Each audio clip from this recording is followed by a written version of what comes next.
Okay Arvind గారు. So మనం తీసుకునే నెక్స్ట్ అంశం వచ్చేసి టీపీసీసీ నియామకం. సో ఈ రేస్లో అయితే అద్దంకి దయాకర్ అలాగే జగ్గారెడ్డి ఇతరుల ఆసవహల లిస్ట్ని అయితే ఏఐసీసీ పరిశీలిస్తుంది. అలాగే హైకమాండ్తో కూడా రేవంత్ రెడ్డి చర్చించినట్టుగా తెలుస్తుంది.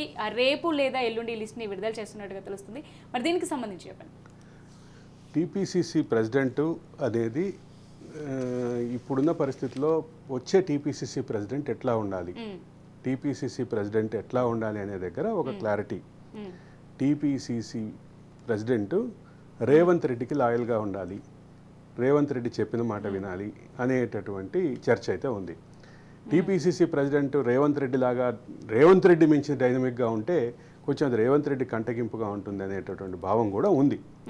ఇది కాంగ్రెస్లో సహజం. కాంగ్రెస్కి సంబంధించినటువంటి వ్యవహారాల్లో ఇది మోస్ట్ కామన్ థింగ్. ఎక్కడా విభేదం అక్కర్లా. కాంగ్రెస్కు ఉన్నటువంటి సహజ లక్షణమే ముఖ్యమంత్రి పిసిసి అధ్యక్షుడి మధ్య వార్కి సంబంధించి. ఈ గతంలో కొన్నిసార్లు చూసాం కూడా మనం. ముఖ్యమంత్రిగా కిరణ్ కుమార్ రెడ్డి ఉన్నప్పుడు, పిసిసి ప్రెసిడెంట్గా బొత్స సత్యనారాయణ ఉన్నప్పుడు వాళ్ళిద్దరి మధ్య జరిగిన ప్రచ్ఛన్న యుద్ధం కాదు, ప్రత్యక్ష యుద్ధమే చూసాం. తర్వాత కొన్ని సందర్భాల్లో కొన్ని రాష్ట్రాల్లో ఏఐసీసీ పంపించి ఏఐసీసీ కూర్చోబెట్టి మాట్లాడాల్సిన సందర్భాలు కూడా వచ్చినటువంటి సందర్భం ఉంది. ఇక సిఎల్పి లీడర్కి పిసిసి అధ్యక్షుడికి ప్రత్యక్షమైనటువంటి వారు కూడా మనం వైఎస్ రాజశేఖర రెడ్డి పిసిసి ప్రెసిడెంట్గా ఉన్నప్పుడు, సిఎల్పి లీడర్గా జనార్దన్ రెడ్డి ఉన్నప్పుడు చూసాం. ఇది గతంలో చరిత్రలో ఉన్నాయి, అదేమీ లేదు. కానీ ఇప్పుడు మొత్తం పార్టీ మీద, పార్టీ యంత్రాంగం మీద, ప్రభుత్వం మీద పట్టు పెంచుకుంటున్నటువంటి ఎవరైతే రేవంత్ రెడ్డి ఉన్నారో, రేవంత్ రెడ్డి పూర్తిగా దానికి విరుద్ధమైనటువంటి పరిస్థితి అయితే తెచ్చుకునే పరిస్థితిలో లేరు.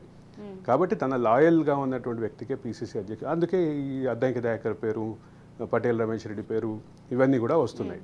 వీళ్ళందరూ రేవంత్ రెడ్డి టీంలో ముఖ్యమైనటువంటి సభ్యులే. ఇక ఇవన్నీ పక్కన పెడితే సుదీర్ఘకాలంగా అంటే దాదాపు కాంగ్రెస్ అధికారంలోకి వచ్చినటువంటి డిసెంబర్ నుంచి ఆశగా ఎదురు చూసినటువంటి ఆశావహులకి సంబంధించినటువంటి అంశాల్లో మాత్రం ఖచ్చితంగా ఒక క్లారిటీ వచ్చే అవకాశం ఉంది.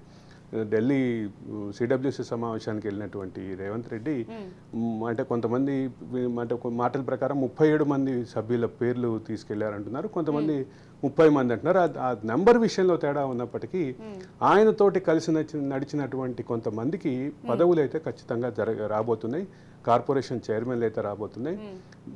రెండోది రాష్ట్ర మంత్రివర్గ పునర్వ్యవస్థీకరణ కూడా, అంటే విస్తరణ కూడా ఉంది. పునర్వ్యవస్థీకరణ కాదు, విస్తరణ కూడా ఉంది. ఈ విస్తరణతోటి కొంతమందికి మంత్రి పదవులు రాబోతున్నాయి. దాంట్లో కొంతమంది పేర్లు ఆల్రెడీ ఇప్పటికే బయట ప్రచారంలో ఉన్నటువంటి పరిస్థితి ఉంది.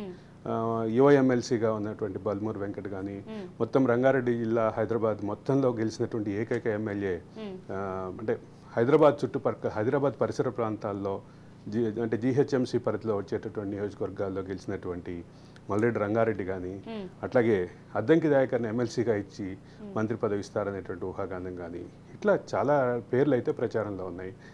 వీటన్నిటికీ ముగింపు ఎప్పుడు వస్తుందంటే రేవంత్ రెడ్డి నోట్లోంచి బయటకు వచ్చినప్పుడే బయటకు వస్తుంది అనేది క్లియర్.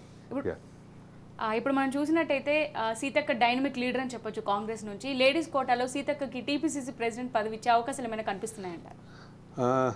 పిసిసి అధ్యక్ష పదవి కంటే ఆవిడ మంత్రి పదవిలో ఉండాలని కోరుకునేటటువంటి అవకాశం, రేవంత్ రెడ్డి కోరుకునేటువంటి అవకాశం అయితే ఉంది. ఈ విషయంలో మనం ఏదైనా ప్రాథమికమైనటువంటి కన్క్లూజన్స్కి రావడం కరెక్ట్ కాదు. బట్ రేవంత్ రెడ్డి మనసులో ఏముంది అనేది బయటకు వస్తే తప్ప, రేవంత్ రెడ్డి బ్రెయిన్ మ్యాపింగ్ జరిగి బయటకు వస్తే తప్ప ఈ పేర్లన్నీ క్లారిటీ వచ్చే అవకాశం అయితే లేదని క్లియర్. అంటే ఇక్కడ ప్రధానంగా గమనించాల్సింది ఏంటంటే ప్రధానమైనటువంటి కీలకమైనటువంటి పాత్ర పోషిస్తున్న మంత్రులు కూడా వాళ్ళ ప్రత్యేకమైనటువంటి కొంత లిస్ట్ ఉంది ఆశావహుల విషయంలో. అదే సందర్భంలో టీపీసీ కార్యవర్గం విషయంలో అంటే సుమారుగా టీపీసీసీ అధ్యక్ష పదవి విషయంలో కూడా కొంత వాళ్ళ తరఫున ఆశావహులు ఉన్నారు. కొన్ని చోట్ల వాళ్లే ఆశావహులుగా కూడా ఉన్నటువంటి పరిస్థితి ఉంది. వీటన్నిటిలో కీలకంగా పాత్ర పోషించేది ఏంటంటే అధిష్టానం ఐడియా, అదే సందర్భంలో సామాజిక సమీకరణాలు, రెండో పక్క రేవంత్ రెడ్డి మనసులో ఉన్నటువంటి భావం. వీటన్నిటిని కలిపి ఆలోచిస్తే వచ్చే అవుట్పుట్ ఎట్లుంటుంది అనేది ఖచ్చితంగా ఆసక్తిగానే చూసే పరిస్థితి.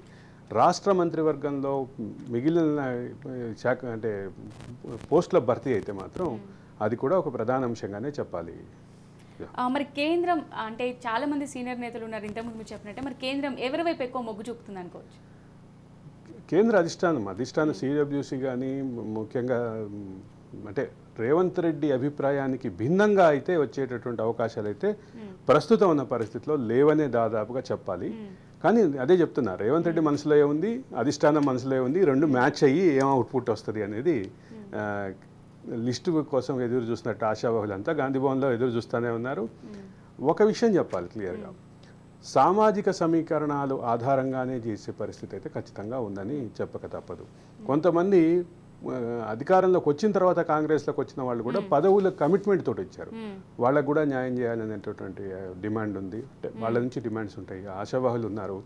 అట్ ద సేమ్ టైం బయట నుంచి అంటే ముఖ్యంగా బీఆర్ఎస్ నుంచి వచ్చేటటువంటి కొంతమంది నాయకులు కూడా ఇదే రకమైనటువంటి డిమాండ్లు పెట్టే పరిస్థితి ఉంది. కాబట్టి ఈ మొత్తంలో కీలకంగా ఉన్నటువంటి రేవంత్ రెడ్డి మనసులో మాట, అధిష్టానం మనసులో మాట, ఈ రెండు కోఆర్డినేట్ అయ్యి, ఈ రెండు కోరిలేట్ అయ్యి, కోఆర్డినేట్ కూడా కాదు కోరిలేట్ అయ్యి బయటకు వచ్చేటటువంటి అవుట్పుట్, అది కీలకం అమ్మా.